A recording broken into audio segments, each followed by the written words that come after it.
فرمایا کون ہے جو میرے مہمانوں کو کھانا کھلائے؟ صحابہ کرام میں سے کسی نے 2 پکڑ لیے، کسی نے 1 کو ساتھ لے لیا۔ ایک بنادار سا غریب سا صحابی ہے، اس نے ساتھ لے لیا ایک مہمان اور گھر لے کے گیا۔ بیوی کو کہنے لگا کہ کھانا کتنا ہے؟ کہ بس 1 آدمی جوگا ہے، 1 آدمی کی کافی ہوگا۔ کان میں کہنے لگا اپنی بیوی کے، دستور تھا عرب کا، مہمان اور میزبان اکٹھے کھایا کرتے تھے۔ اپنی گھر والی کے کان میں کہنے لگا کہ اس کے آگے کھانا رکھ دیں گے مہمان کے، جب یہ کھانا شروع کر دے گا کسی بہانے سے دیوا بجھا دیو، میں یوں ہی منہ کو خالی ہلاتا رہوں گا، یہ کھانا کھا لے گا، پیٹ بھر جائے گا اس کا۔ چنانچہ کھانا آگے رکھ دیا، جو کچھ بھی تھا۔ اس نے کھانا شروع کیا کہ جی آپ بھی کھائیں، کہ ہاں میں بھی کھا رہا ہوں۔ بس یوں ہی کھانے میں بھی ہاتھ لگائے، منہ کو بھی ہاتھ لگائے اور منہ کو چلائے بھی برابر۔ بیوی نے چراغ بجھا دیا۔ یہ عمل تو صحابی کر رہا ہے اپنے گھر میں۔ ادھر قرآن کریم نازل ہو گیا محمد کریم صلی اللہ علیہ وسلم کی ذات پہ، فرمایا وَيُؤْثِرُونَ عَلَىٰ أَنفُسِهِمْ وَلَوْ كَانَ بِهِمْ خَصَاصَةٌ وَمَن يُوقَ شُحَّ نَفْسِهِ فَأُولَٰئِكَ هُمُ الْمُفْلِحُونَ۔ اور میرے محبوب مبارک ہو، تیری امت میں ایسے لوگ بھی ہیں جو اپنا منہ خالی ہلا رہا ہے، بیوی بھوکی بیٹھی ہے، چراغ بجھائے بیٹھی ہے اور اپنے ہاتھ کو خالی چلا رہا ہے اور میرے بندے کا پیٹ بھر رہا ہے۔ اور میرے محبوب مجھے اپنی عظمت کی قسم، میں تیری ان دیوانوں پہ جنت واجب کر چکا۔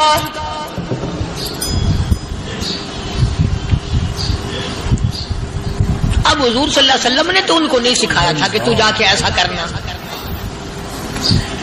قدرتی مزاج ایسا بنا دیا تھا۔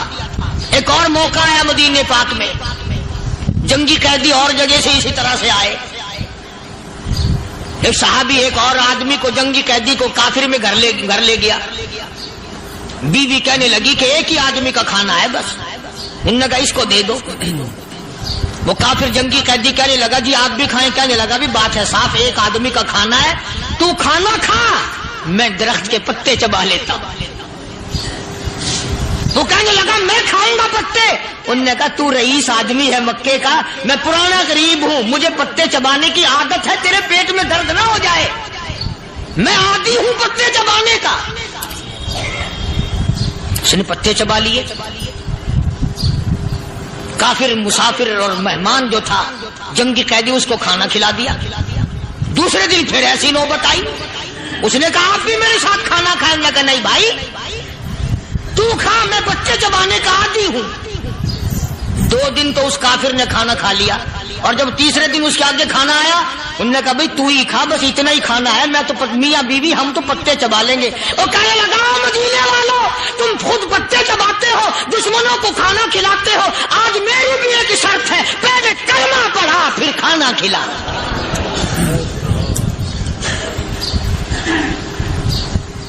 آج میری بھی ایک شرط ہے۔ 2 دن کے عمل نے کفر کو مٹا دیا، اسلام چمک گیا۔ 2 دن کے عمل نے، میرا تیرا 60 سال کا عمل ہے، کبھی کسی کافر کو مسلمان بنایا؟ الٹے ہی کام، ہر غلط، ہر معاملہ الٹا ہی ہے۔ ہر آدمی بیزار ہوتا ہے، یار دین تو کچھ نہیں، یار اسلام کچھ نہیں، یارو ایمان کچھ نہیں۔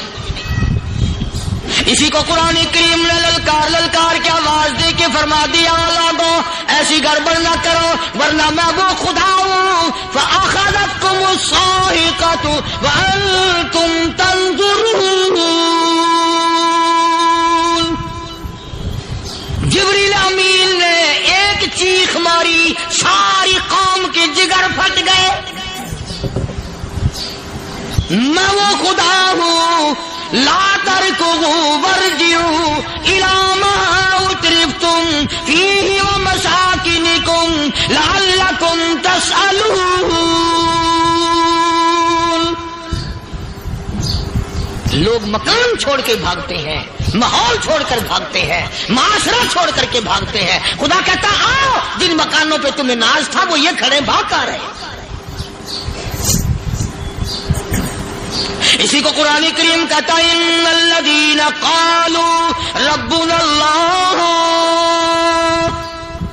ثم استقاموا، وہ آدمی جس نے لا الہ الا اللہ محمد الرسول اللہ صلی اللہ علیہ وسلم پڑھا، اللہ کی توحید کا اقرار کر لیا، او میرے مالک تیرے سوا میرا کوئی مشکل کشا نہیں، حاجت روا نہیں، میرے دل کے بھید کو جاننے والا نہیں، میری بگڑی بنانے والا کوئی نہیں، اجڑوں کو بسانے والا کوئی نہیں، کھیتی کو آباد کرنے والا کوئی نہیں، ایک دانے سے سینکڑوں دانے بنانے والا تیرے سوا کوئی نہیں۔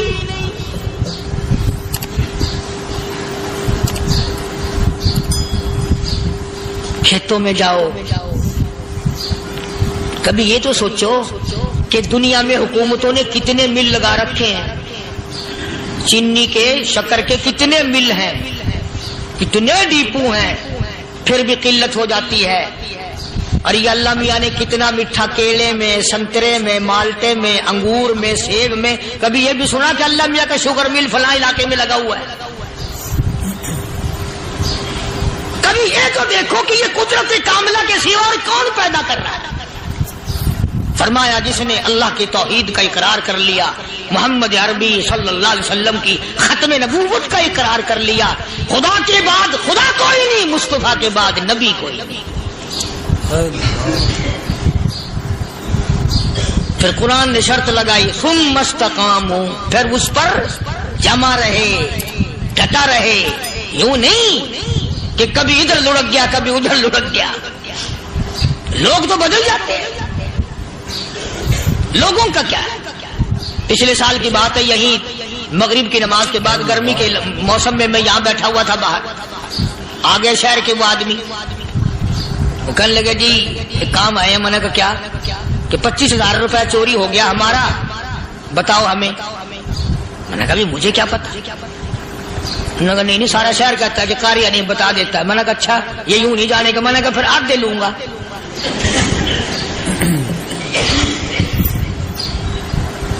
25,000 گم ہوئے ہیں نا، 12.5 میرے 12.5 تمہارے۔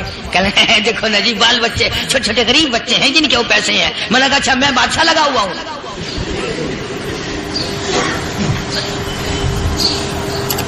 انہوں نے کہا جی سودا مہنگا۔ میں نے کہا پھر کہیں اور چلے جاؤ۔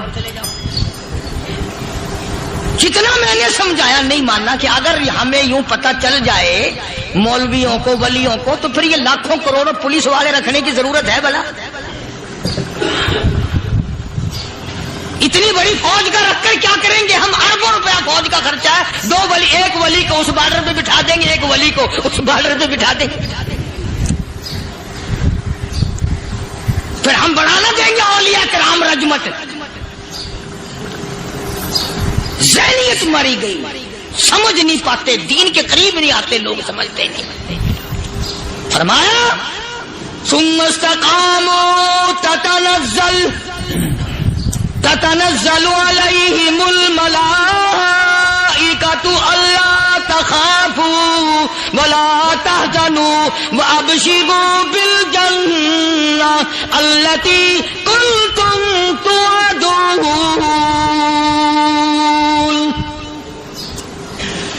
قرآن کہتا ادھر ولی کی موت آتی ہے، ایسا آدمی جو اپنے کلمے پہ جمع رہے، شرک و بدعت کی لعنت سے بچے، کفر و نفاق سے بچے۔ ادھر موت آتی ہے، ادھر فرشتے کہتے ہیں گھبرانا، غم نہ کر، بہشت کے دروازے تیرے لیے سارے کھلے ہوئے۔ وَلَكُمْ فِيهَا مَا تَشْتَهِي أَنفُسُكُمْ وَلَكُمْ فِيهَا مَا تَدَّعُونَ۔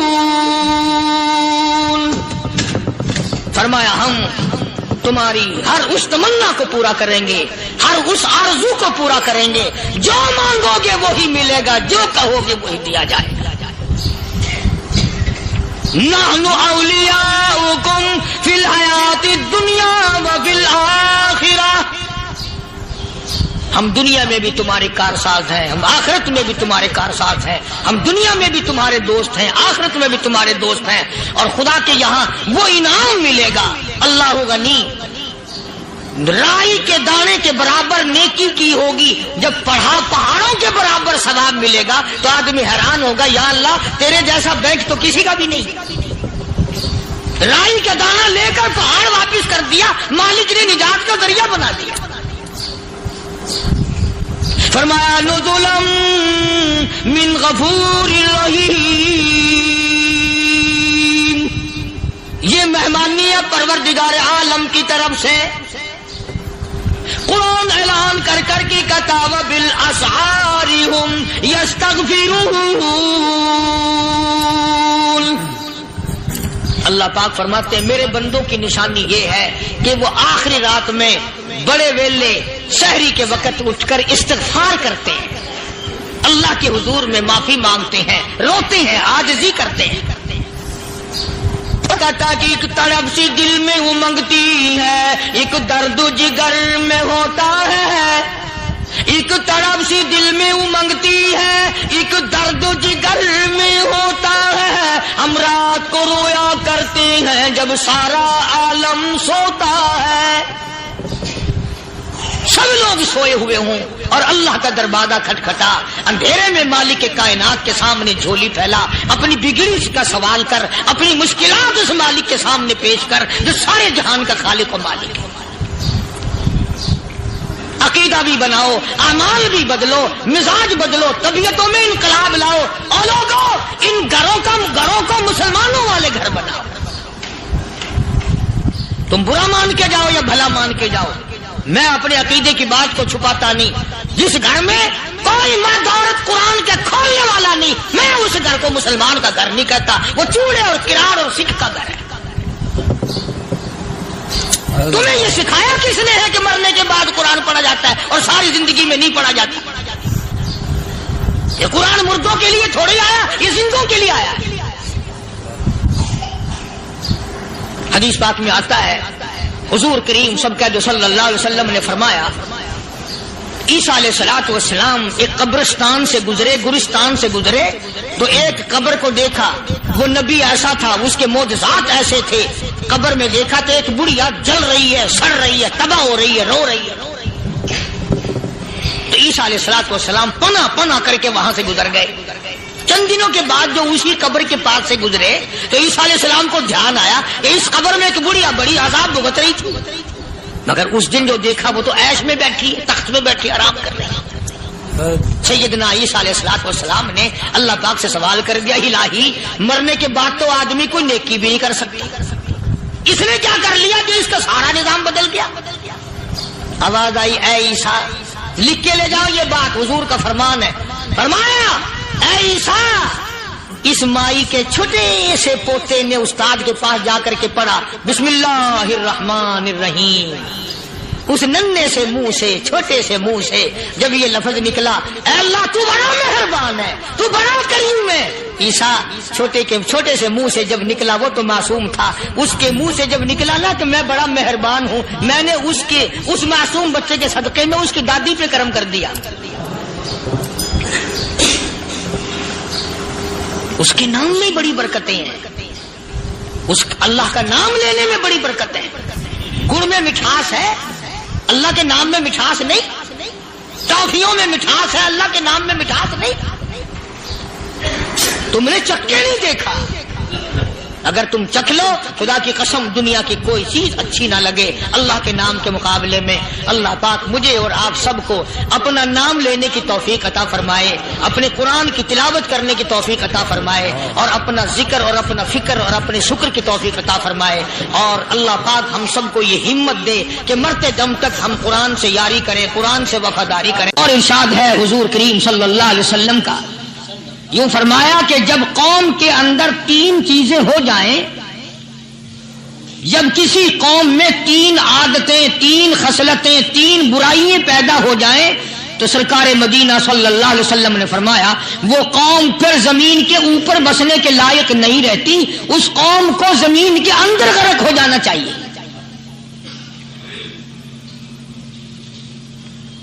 وہ کون سی باتیں ہیں؟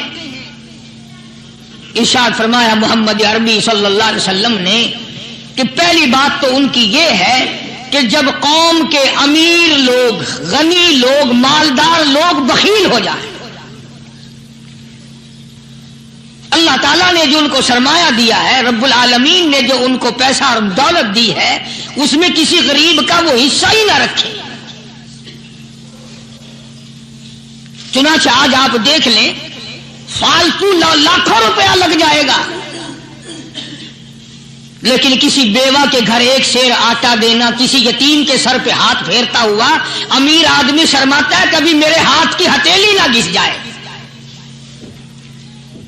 حالانکہ ارشاد فرمایا مدنی کریم صلی اللہ تعالی علیہ وسلم نے بعد وقت ایسا قبولیت کا ہوتا ہے جو آدمی یتیم کے سر پہ ہاتھ پھیر دے محبت کے ساتھ، یہ بچہ یتیم ہے، اس کا لاڈ اجڑ گیا، اس کا مان اجڑ گیا، اس کا ابا رخصت ہو گیا، اس کو گود میں بٹھا کر پوچھنے والا چلا گیا، بیٹا تو کیا چیز کھاوے گا؟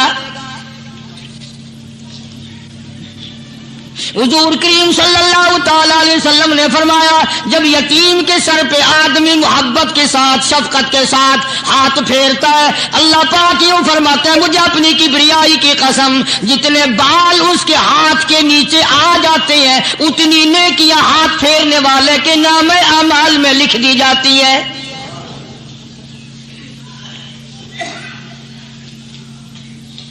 مگر ہمارے یہاں دستور نہیں، غریب کو مارو اور نیچا کرو اسے۔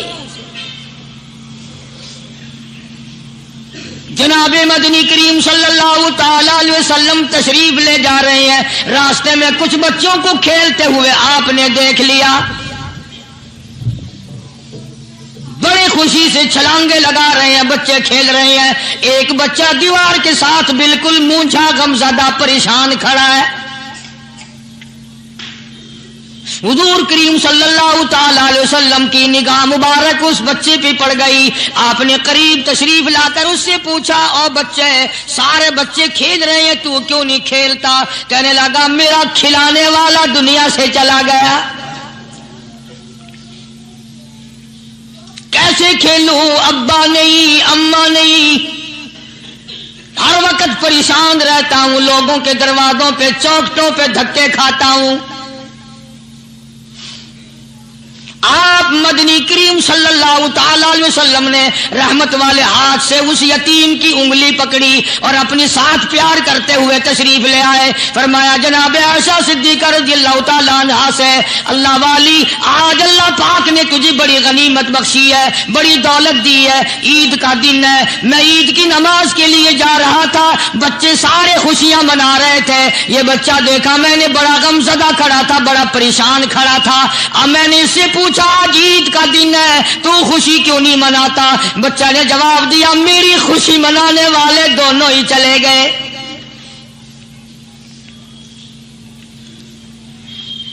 آج اللہ نے یہ موقع بخشا ہے، اسے نہلا دھلا، اس کو نئے کپڑے پہنا، معصوم بچے کے سر پہ ہاتھ پھیرتے ہوئے فرمایا بیٹا گھبرانا، یہ عائشہ صدیقہ تیری اماں ہے، میں محمد الرسول اللہ آج سے تیرا ابا بن گیا ہوں۔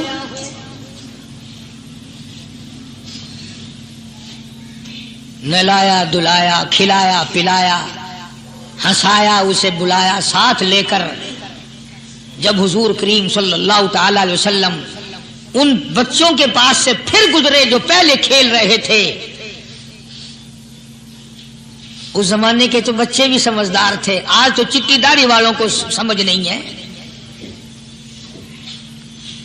قبر بالکل کنارے، قبر کے کنارے پہ کھڑے ہیں پھر بھی سمجھ نہیں،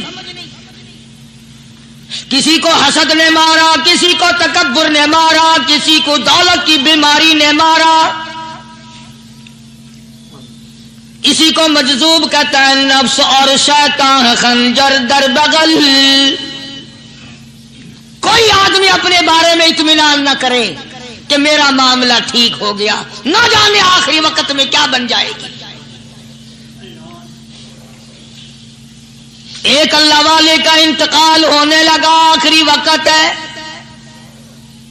خاندان اس اس اللہ والے کا چاروں طرف بیٹھا ہوا ہے، مریدین بیٹھے ہوئے ہیں، اللہ والے کے چاروں طرف حلقہ بیٹھا ہوا، آخری وقت ہے۔ عربی زبان میں جس کا ترجمہ یہ ہے، اس کی زبان سے ایک بات نکلتی ہے، ابھی نہیں، ابھی نہیں، ابھی نہیں، ابھی نہیں، ابھی نہیں۔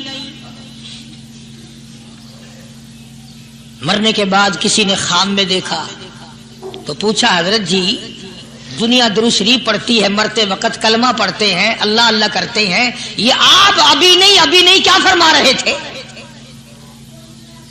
تو یوں فرمایا، تمہیں کیا معلوم ہے، شیطان میرے سامنے کھڑا تھا اور کہتا تھا میں نے دنیا کو پھنسایا، دنیا کو ورغلایا، دنیا کو بہکایا، تو میرے پھندے سے پھنس گیا، تیرے علم نے، تیری نیکی نے بچا لیا۔ تو میں کہتا تھا ظالم ابھی تو سانس آ رہی ہے، نہ جانے کیا بنے گی، ابھی نہیں، ابھی نہیں، ابھی نہیں۔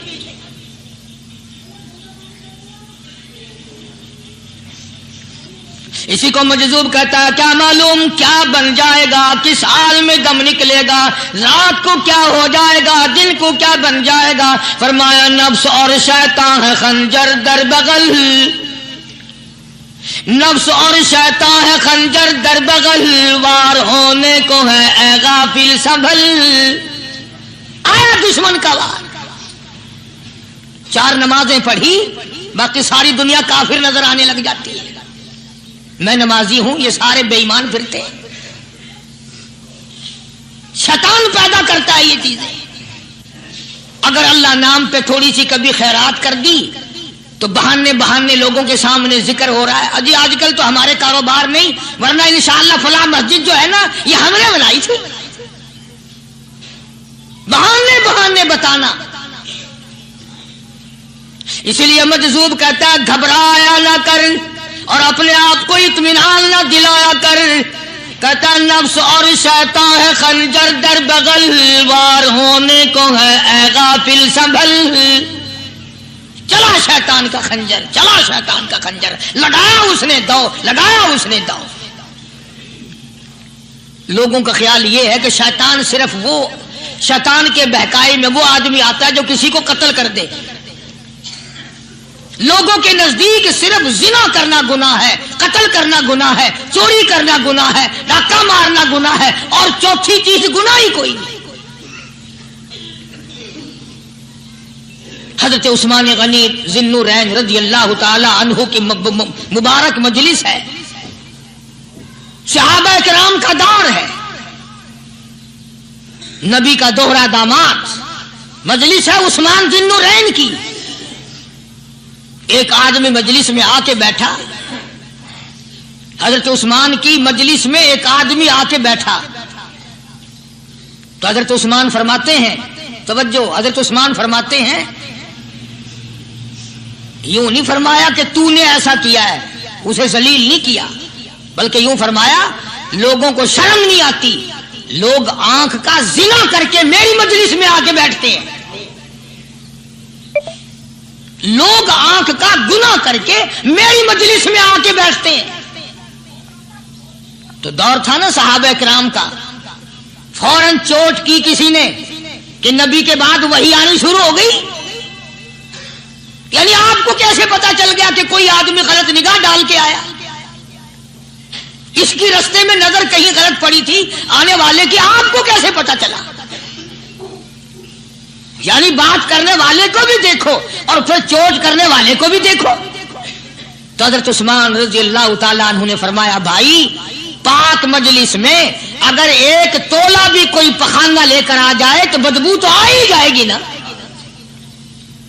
صحابہ کی پاک مجلس میں اگر کوئی آنکھ کا زنا بھی کر کے آیا، فرمایا مجلس کے اندر بدبو پھیل گئی۔ تو اللہ والوں کی مجلسیں اور اللہ والوں کی رفاقت ایک بہت بڑی چیز تھی، کبھی لوگ حاصل کیا کرتے تھے، اب تو ہر آدمی پیر ہے، ہر آدمی لیڈر ہے، ہر آدمی چودھری ہے، ہر آدمی بڑا بنا ہوا ہے، چھوٹا ہم میں کوئی ہے ہی نہیں۔ اور ان ولیوں کی بھی الگ الگ بچاروں کی رمزیں ہوتی ہیں۔ علماء کرام نے لکھا ہے، حضرت خواجہ باقی باللہ رحمت اللہ علیہ دلی میں مزار ہے، بہت بڑے بزرگ گزرے ہیں، دیکھو میں ذکر خیر کر رہا ہوں نا، کئی لوگ تمہیں نکلتے ہوئے ٹانگے والے، گھوڑے والے، رکشے والے کہتے ہیں قاری علی ولیوں کو نہیں مانتا. میں یہ ذکر خیر ولیوں ہی کا تو کر رہا ہوں. بات صرف اتنی ہے، تمہیں اچھی لگے یہ بری لگے، میں ننگوں کو نہیں مانتا. میرے نزدیک ولی وہ ہے جس کی رگ رس سے، نس نس سے، خون کے قطرے قطرے سے، ہر ادا سے، ہر سنت سے، ہر طریقے سے محمد عربی صلی اللہ علیہ وسلم کی سنت زندہ ہوتا ہو. میں اس کو ولی نہیں مانتا جو کپڑوں سے ننگا پھرتا ہو.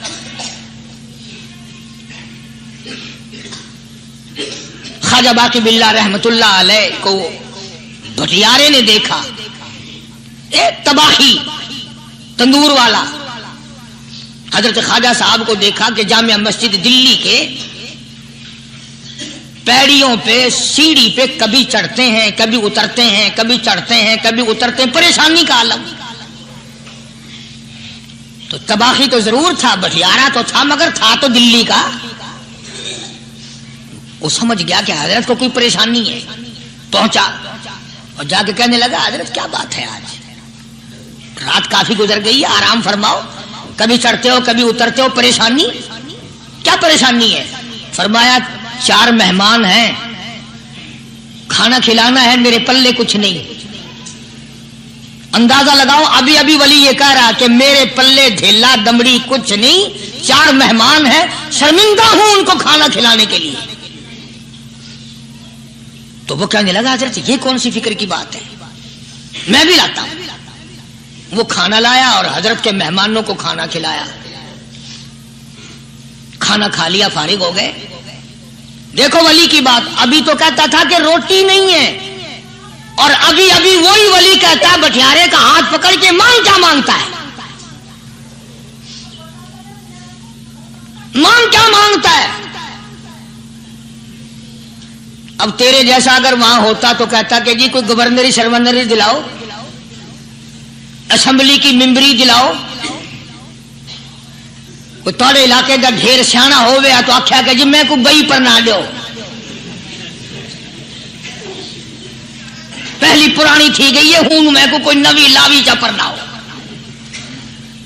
یہ شے منگنی ہے اور کیا منگیا. خواجہ باقی باللہ رحمت اللہ علیہ بٹیارے کا ہاتھ پکڑے کھڑے ہیں، فرمانے لگے مانگ کیا مانگتا ہے. وہ تباہی بھی دلی کا تھا نا. کہنے لگا حضرت بس اللہ کا دیا سب کچھ ہے، بس آپ رہنے دیں. فرمایا نہیں نہیں، مانگ کیا مانگتا ہے. اس نے کہا حضرت پھر اگر دینے پہ ہی آئے ہو نا، اور اگر اتنا ہی دریائے کرم جوش میں ہے اور آپ دینے کا جذبہ لیے ہوئے ہیں، پھر مجھے اپنے جیسا بنا دو، اپنے جیسا بنا دو. کیا مانگا ہے، مجھے اپنے جیسا بنا دو. فرمایا نہیں برداشت کر سکے گا. کہنے لگا پھر پوچھتے کیوں ہو کیا مانگتا ہے، جب دینا ہی کچھ نہیں تو پوچھتے کیوں ہو، اگر دینے پہ آئے ہو اپنے جیسا بنا دو. یوں لکھا ہے کہ خواجہ باقی باللہ نے اس بٹیارے کو اپنے سینے سے لگا کر کے تھوڑا سا دبایا تھا، پٹاخ کر کے روح نکل گئی بٹیارے کی. بلا جو تجلیات خدا بندی بتدریج آہستہ آہستہ سینے میں آئے تھے، ان کا کرنٹ وہ یکدم برداشت کیسے کرتا. میرا عرض کرنے کا مقصد یہی ہے کہ ہم لوگ اپنے آپ کو کب سنبھالیں گے، اور وہ کون سا وقت آئے گا کہ ہم اس بات کے قائل ہوں گے اور تسلیم کریں گے کہ جو کرتا ہے خدا کرتا ہے، بندہ کچھ نہیں کر سکتا. تو میں نے اس لیے عرض کیا، مجذوب کہتا ہے نفس اور شیطان ہے خنجر در بغل، نفس اور شیطان ہے خنجر در بغل، وار ہونے کو ہے اے غافل سنبھل.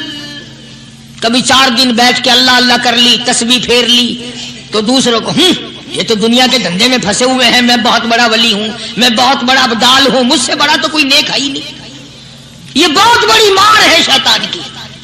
اسی کو کہتا کہ نفس اور شیطان ہے خنجر در بغل، وار ہونے کو ہے اے غافل سنبھل. آ نہ جائے دین و ایمان میں خلل، آ نہ جائے دین و ایمان میں خلل، باز آ باز آ اے بدعمل.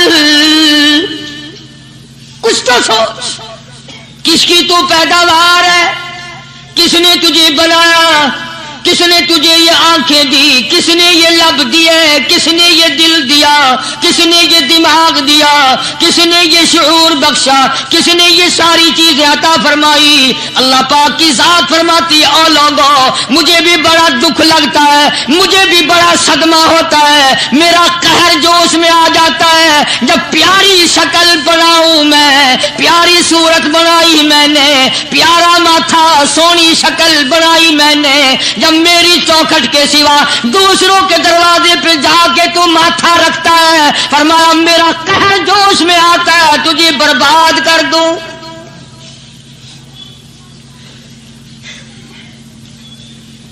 سب کچھ میں نے دیا، سب کچھ میں نے بخشا، اور پھر بھی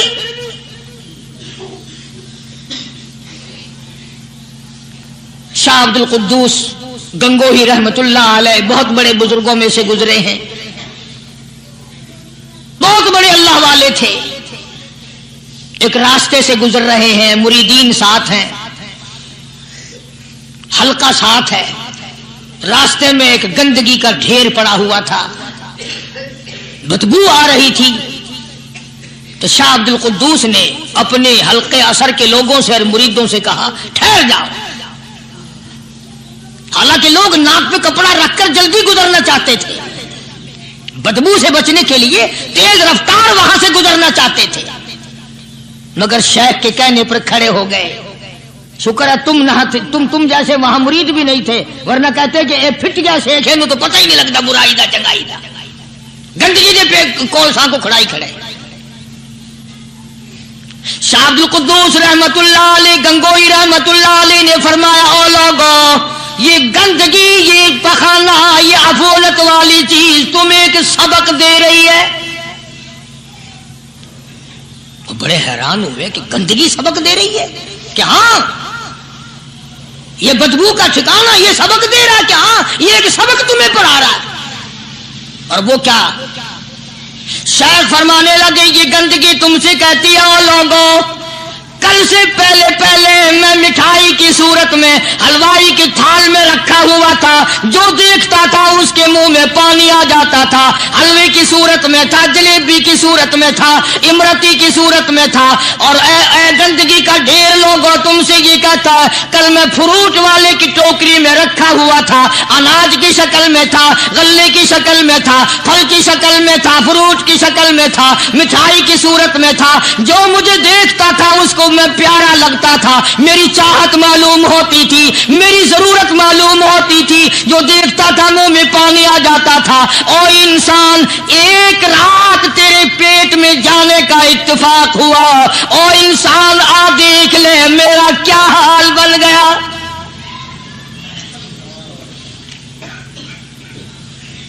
ایک رات تیری صحبت میں رہا ہوں، ایک رات تیرے اندر ٹھہرنے کا اتفاق ہوا، دیکھ میرا کیا حال بن گیا۔